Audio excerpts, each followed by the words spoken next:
छठ पर्व के इस पावन अवसर पर चलिए सुनते हैं छठ का वो पौराणिक कथा जो कि हर व्रती छठ व्रत के दौरान सुनती हैं। प्राचीन काल में एक राजा राज्य करते थे। उनका नाम था प्रियमवन।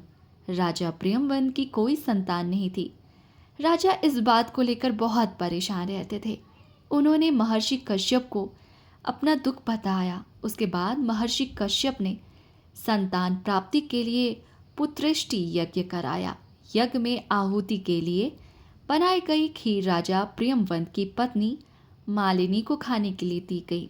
उसके सेवन से रानी मालिनी ने एक पुत्र को जन्म दिया, लेकिन उनका पुत्र मृत पैदा हुआ था। राजा प्रियमवंत मृत पुत्र के शव को लेकर शमशान गए और अपना प्राण भी त्यागने लगे। तभी ब्रह्मा जी की मानस पुत्री देवसेना प्रकट हुई और राजा प्रियमवंत को अपना परिचय देते हुए कहा, मैं सृष्टि की मूल प्रवृत्ति के छठे अंश से उत्पन्न हुई हूँ, इसलिए मेरा नाम षष्ठी भी है। तुम मेरी विधि विधान से पूजा करो और लोगों के बीच प्रचार प्रसार करो। इसके बाद राजा प्रियमवंत ने पुत्र की कामना करते हुए कार्तिक मास के शुक्ल पक्ष की षष्ठी पर विधि विधान से माता का व्रत किया। इसके बाद राजा संतानवान बने। उसके बाद से ये व्रत रखा जाने लगा। दूसरी प्रचलित पौराणिक कथा के अनुसार बहुत समय पहले एक गांव में एक बूढ़ी औरत रहती थी।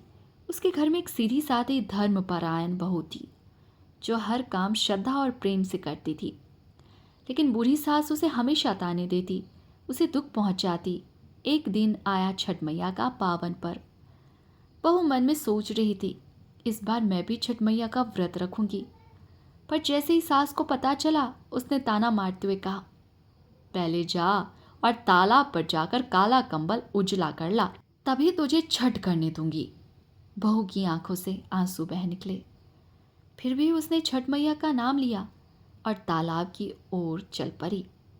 सूरज ढलने वाला था, लेकिन वो बेचारी अभी तक कंबल धोती धोती थक गई। अब भला काला कंबल कभी उजला हो सकता है क्या? पानी भी बहुत ठंडा था, लेकिन उसके दिल में आस्था की आग जल रही थी।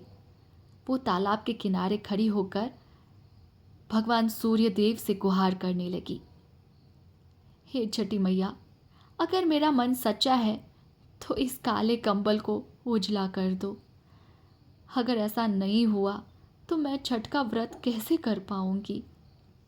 और तभी तालाब के बीचों बीच से एक दिव्य प्रकाश निकला जो सीधा उस काले कंबल पर पड़ा और देखते ही देखते काला कंबल चमकने लगा, सफ़ेद हो गया। गांव के लोग ये चमत्कार देखकर हैरान रह गए। बूढ़ी सास भी दौड़कर आई और बहू के चरणों में गिरकर रोने लगी।